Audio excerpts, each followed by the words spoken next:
안녕하세요. 정경주입니다. 2020학년도 6월 모평 금융감독 정책을 공부하겠습니다. 끝 문단입니다. 거시 건전성 정책의 목표를 효과적으로 달성하기 위해서는, 그러니까 이 글은 거시 건전성 정책을 다룬 글이네요. 위에서는 경기 변동과 금융 시스템 위험 요인 간의 상관관계를 감안한 정책 수단이 도입이 필요하다 그랬습니다. 그러니까 마지막 문단에서는 거시 건전성 정책의 목표를 달성하기 위한 정책 수단으로 경기 대응 완충 자본 제도를 말하고 있죠. 그렇지만 이 글 전체는 거시 건전성 정책을 다루고 있음을 짐작할 수 있습니다. 1문단부터 보겠습니다.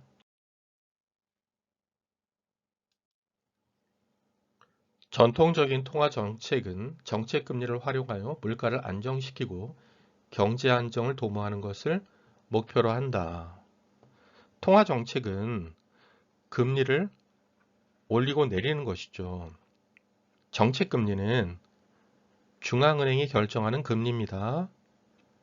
그래서 중앙은행의 목표는 물가를 안정시키는 것이죠.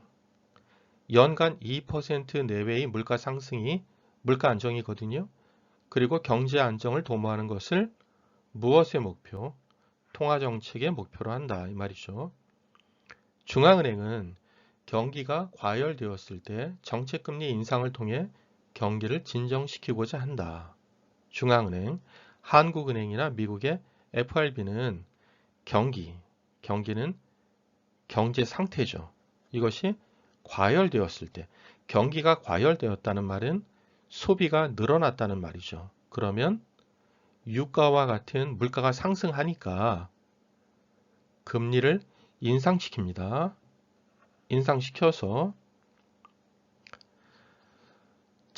정책금리 인상으로 시장금리도 높아지면 가계 및 기업에 대한 대출 감소로 신용 공급이 축소되는 결과를 가져옵니다. 그러니까 원인과 결과 관계로 되어 있네요. 신용 공급, 돈의 공급이 축소되거든요. 이것이 다시 원인이 되어서 수요를 줄이게 됩니다. 수요는 소비와 투자죠. 그래서 물가가 안정됩니다. 그리고 경기를 진정시키게 된다 이 말이에요. 이를 아래와 같이 정리할 수 있습니다. 경기 과열 시에는 금리를 인상하여 경기를 진정시킵니다. 반대로 경기가 침체되면 금리를 인하하여 경기를 부양한다는 말이죠. 1문단을 정리하면 금리를 인상하면 신용 공급이 축소되어서 수요가 줄어서 물가가 안정되고 경기가 진정됩니다. 이것을 인과관계로 이렇게 정리할 수 있네요.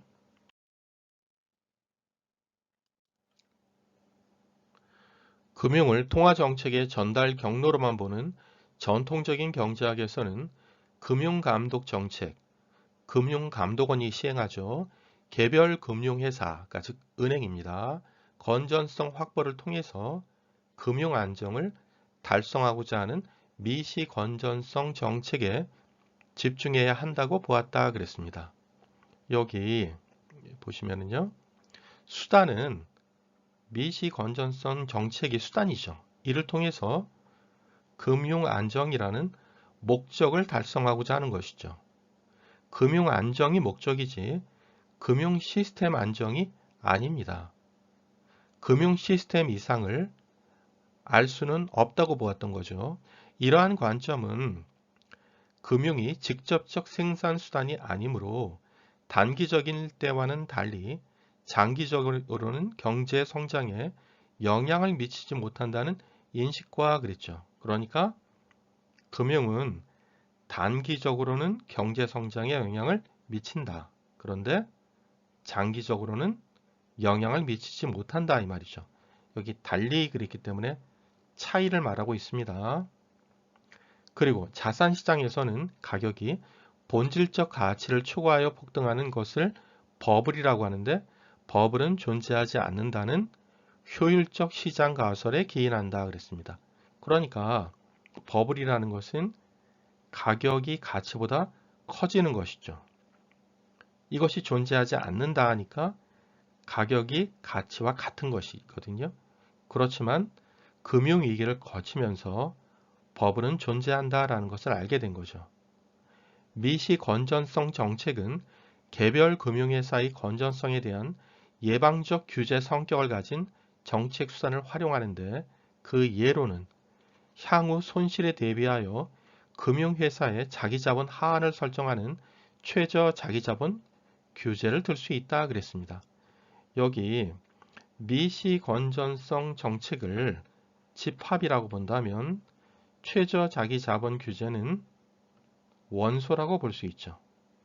그러니까 미시 건전성 정책을 프리미어 리그라고 보면 최저 자기자본 규제, 그러니까 BIS 비율 규제죠. 이것은 토트넘이라는 팀이라고 볼 수 있다는 거예요. 이 두 개를 구분해야 합니다.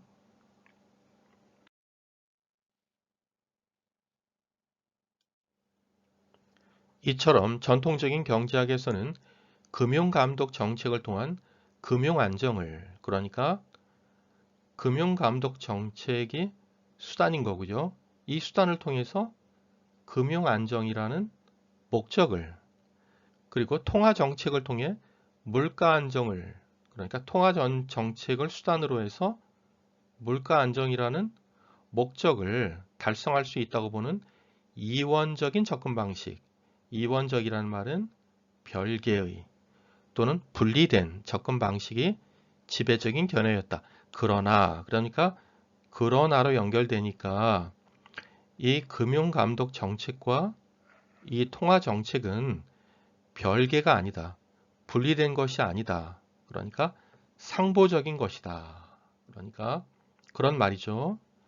2008년 글로벌 금융위기 이후에 금융 시스템이 와해되어 경제 불안이 확산되면서 기존의 접근 방식, 그러니까 주류 경제학에 대한 자성이 일어났다 그랬습니다. 그러니까 인간의 심리를 중시하는 행동 경제학 같은 것이 나타난 거예요. 행동 경제학에 따르면 선진국과 개발도상국의 경제해법이 다르다. 똑같이 보면 안 된다. 그리고 국가의 역할이 강화되어야 한다라는 자성이 일어났어요. 이 당시 경기 부양을 목적으로 한 중앙은행의 저금리 정책이 그랬으니까 저금리를 수단으로 해서 경기 부양을 목적으로 하는 것이죠. 이것이 자산가격 버블에 따른 금융 불안을 야기하여 경제 안정이 훼손될 수 있다는데 공감대가 형성되었다. 지금 이 문단을 이렇게 정리해 봅시다. 어떻게 해요? 저금리로 인해 신용 공급이 확대되었죠. 이 의도는 경기 부양에 있었습니다. 그런데 그 의도와 달리 현실은 신용 공급 확대가 자산 가격 버블을 가져온 것이죠. 그래서 버블로 인해 금융 불안이 야기되었습니다.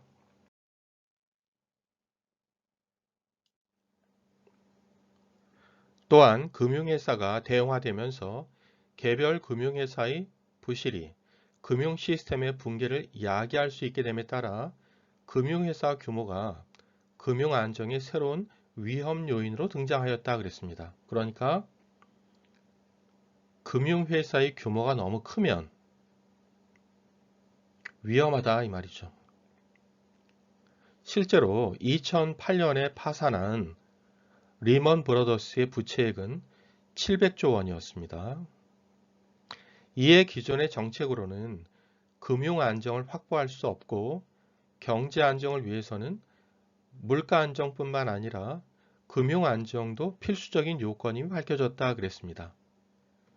여기에 여기 보시면 경제 안정을 위해서는 중앙은행에 두 역할이 있다라는 거죠. 첫 번째는 물가 안정이고 두 번째는 금융 안정이라는 거죠. 그러니까 물가 안정만으로는 안 된다. 금융 안정이 필요하다 이 말이겠죠. 이걸 정리하면 경제 안정을 위해서는 물가 안정만으로는 충분하지 않다. 경제 안정을 위해서는 금융 안정이 필요하다. 이 화살표의 방향을 보세요. 필요하니까 받아들이는 거죠. 충분하니까 내보내는 거고. 그런데 충분하지 않다 이거죠. 다시요. 본문을 좀 정리하면 경제 안정을 위해서는 물가 안전이 여기 물가 안정이죠. 물가 안정만으로는 충분하지 않다. 안정. 금융 안정이 필요하다. 이렇게 정리할 수 있어요. 그 다음에 그 결과 미시 건전성 정책에 거시 건전성 정책이 추가된 금융감독 정책과 물가 안정을 위한 통화 정책 간의 상호 보완, 상보죠. 서로 돕는다는 말이에요. 그러니까 여기에 금융감독 정책과 통화 정책이 상호 보완적, 상보적이어야 한다 이거죠. 이걸 통해 경제 안정을 달성해야 한다는 견해가 주류를 형성하게 되었다. 정리하면 마찬가지예요. 경제 안정을 위해서는 미시 건전성 정책만으로는 안 된다. 이것만으로는 충분하지 않다. 거시 건전성 정책이 필요하다. 이렇게 정리할 수 있습니다.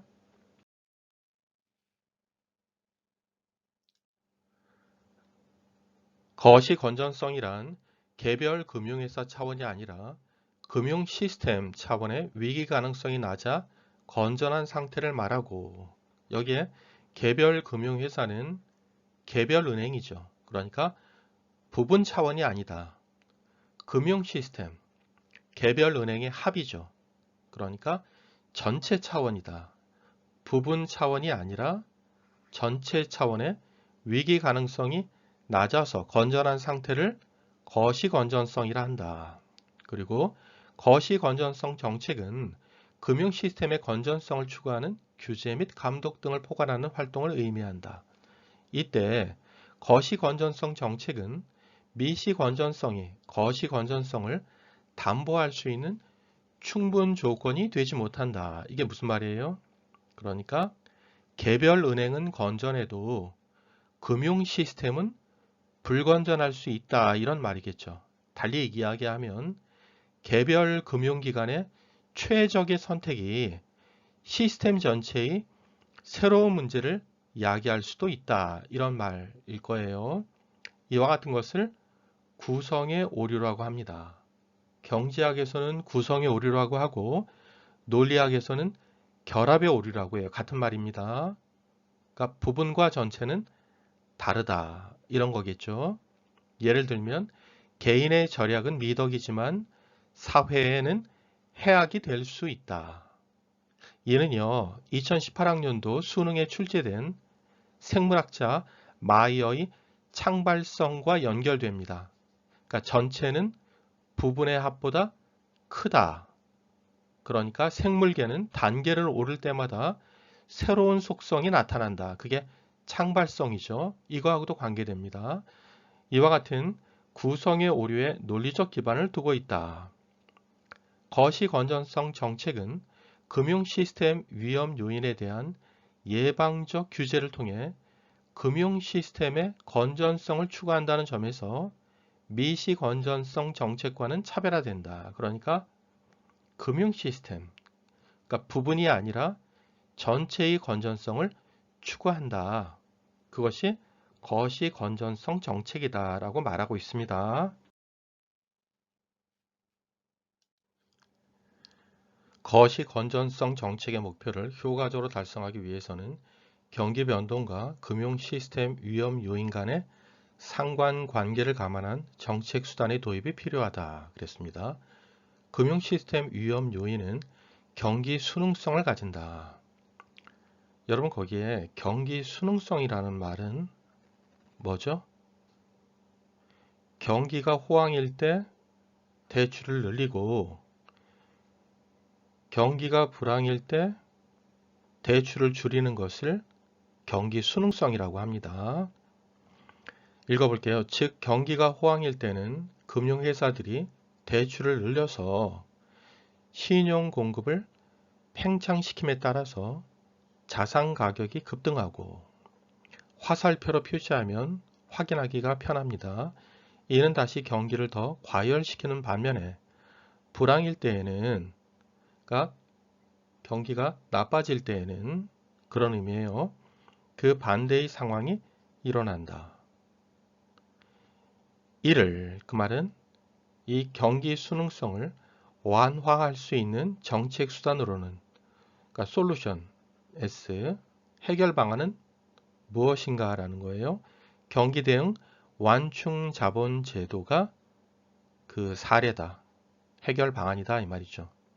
들 수 있다 그랬습니다. 이거 구별해야 됩니다. 그러니까 거시 건전성 정책을 슈퍼 히어로라고 보면 여기에 경기 대응 완충 자본 제도는 닥터 스트레인지라고 볼 수 있는 것이거든요. 사례니까요. 여기에 완충 자본 제도를 들 수 있다 이 말은 완충 자본 제도가 있다라는 말입니다.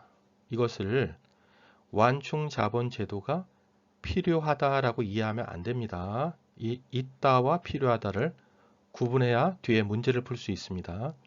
이 제도는 정책 당국이 경기 과열기에 금융회사로 하여금 최저 자기자본의 여러분 최저 자기자본은 8%였죠. 여기에 추가적인 자기자본을 우리가 완충자본이라고 합니다. 이거는 2.5%예요. 그러니까 8% 더하기 2.5%면 10.5%가 되니까 은행이 더 안전하겠죠. 완충자본을 쌓도록 적립하도록 하여 과도한 신용 팽창을 억제시킨다. 신용 팽창을 신용 창조라고도 하죠. 돈을 만들어내는 것. 다른 말로 하면 신용 팽창은 대출입니다. 그러니까 과도한 대출을 억제시킨다라는 거죠. 은행에 완충 자본을 더 많이 쌓도록 남겨놓도록 하니까 대출이 억제됩니다. 한편 적립된 완충 자본은 경기 침체기에 불황 때에 대출 재원으로 쓰도록 함으로써 사용하도록 함으로써 신용이 충분히 공급되도록 한다 그랬습니다. 우리 한번 정리해 봅시다. 경기가 호황일 때 그렇죠? 대출을 늘려서요. 자산이 급등하면 경기가 과열됩니다. 경기가 불황일 때는 화살표의 방향이 모두 반대가 되겠죠. 이거 우리 정리해 보면요. 호황일 때와 불황일 때 정책 수단은 여기 최저 자기자본을 호황일 때, 불황일 때 모두 적립하죠.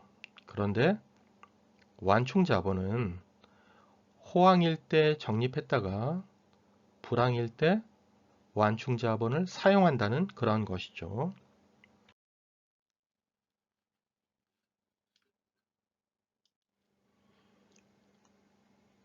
1번입니다. 위글을 통해 알 수 있는 것은 1번.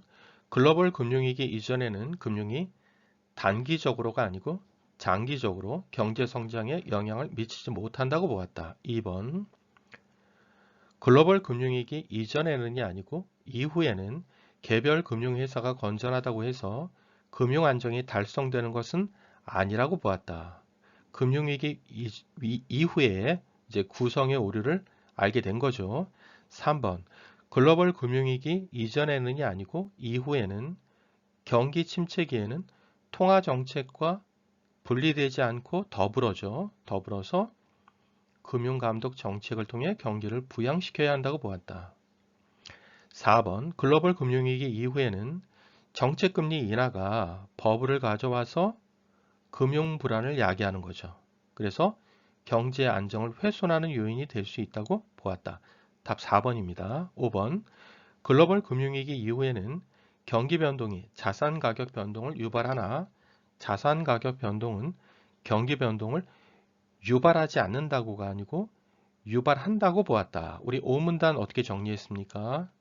우리가 앞문단에서 경기가 호황일 때, 그렇죠? 신용, 다른 말로 대출이 늘죠. 그래서 자산이 급등하고 경기가 과열됩니다. 여기 보시면 경기 변동이 자산 가격 변동을 유발하죠. 근데 자산 가격 변동은 다시 경기 변동을 유발합니다. 유발한다고 라고 해야 됩니다. 그 다음입니다.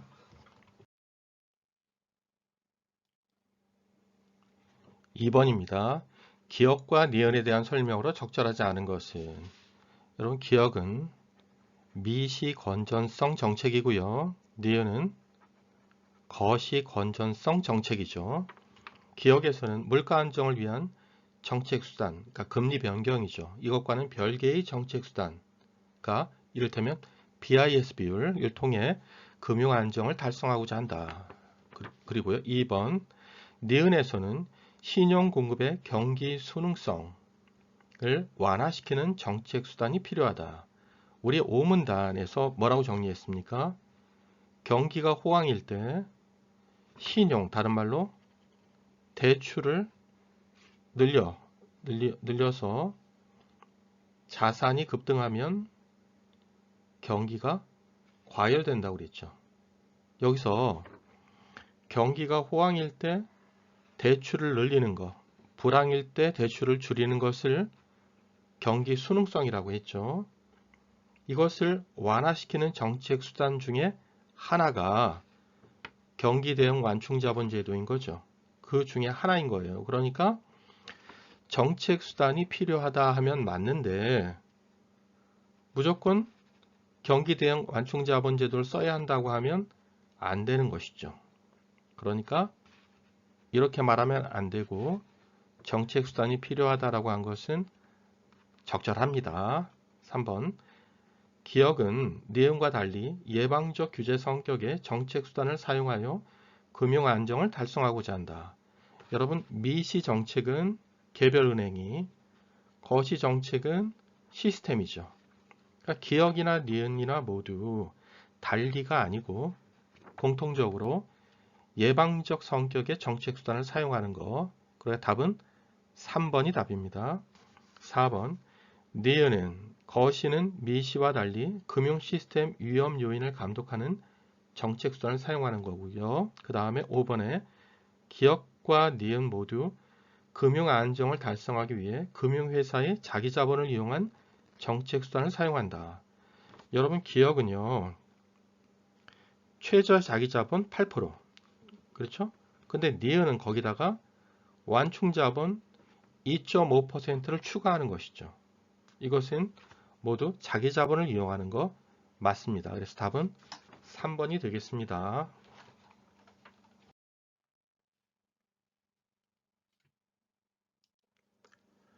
3번 윗글을 바탕으로 할 때 보기에 AS 뒤에 들어갈 말을 바르게 짝지은 것은 그랬습니다. 우리 여기 보시면요.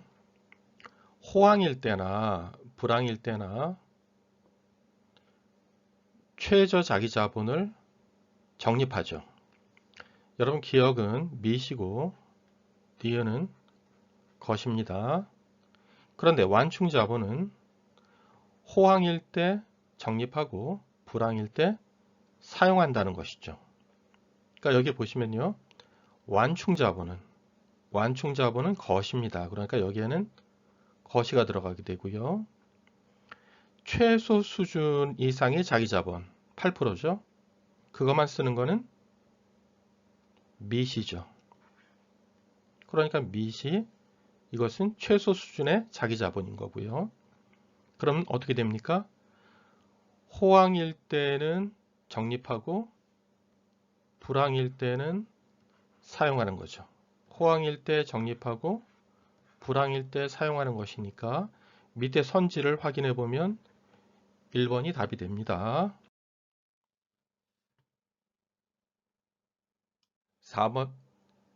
4번입니다. 윗글과 보기에 대한 이해로 적절하지 않은 것은 그랬습니다. 통화정책은 금리를 올리고 내리는 것이죠. 그 효과는 그러니까 금리 인하로 신용공급을 확대하려고 해도 효과가 잘 안 나타난다는 거예요. 오히려 부동산으로 유입되어 버블을 일으킬 수 있다 이 말이죠.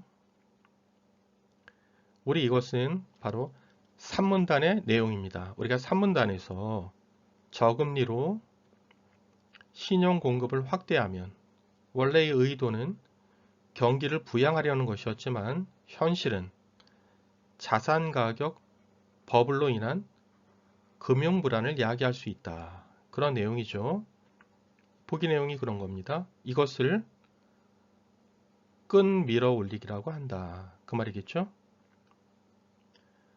여러분 그 책상 위에 한 사람이 있고 책상 아래에 한 사람이 있을 때 책상 위로 다른 사람을 끌어올리는 것보다 위에 있는 사람을 아래로 당겨 내리는 게 더 쉬운 것이죠.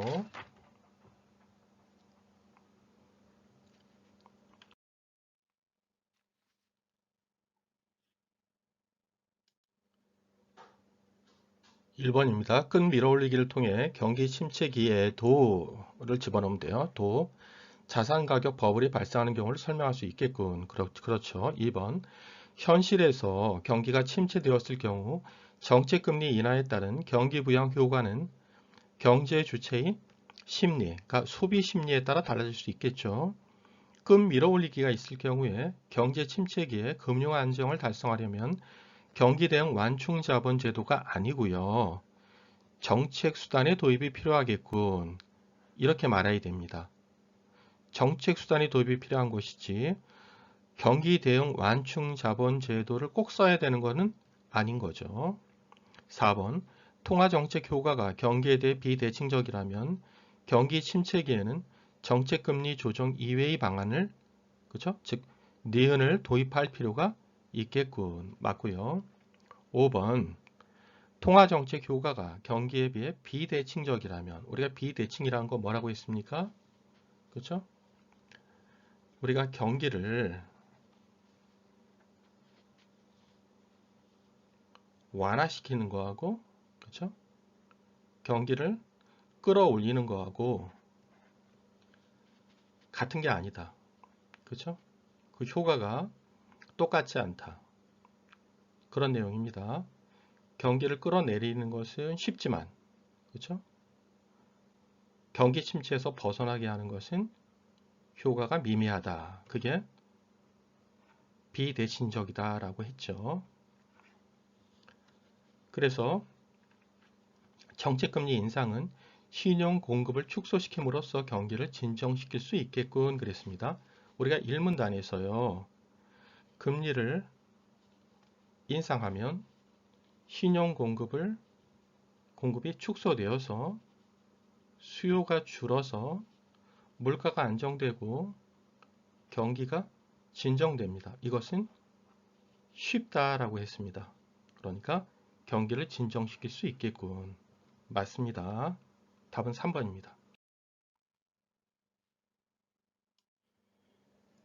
5번입니다. 문맥상 의미가 A와 가까운 것은 A는 들입니다. 그러니까 앞뒤를 보면 제도를 들 수 있다. 제도를 사례로 제시할 수 있다 이 말이에요. 그러니까 2번이 증거로 들고 있다니까 사례로 제시하고 있다 되죠. 그러니까 답 2번이고요. 1번은 친근감이 든다는 느껴진다고 대가의 경지에 단계에 든 도달한 학자이다. 하반기에 들어오자. 그 다음에 적금을 들기로 거래를 시작하기로 했다 그랬습니다. 그러니까 답은 2번입니다. 여러분 고생 많았습니다.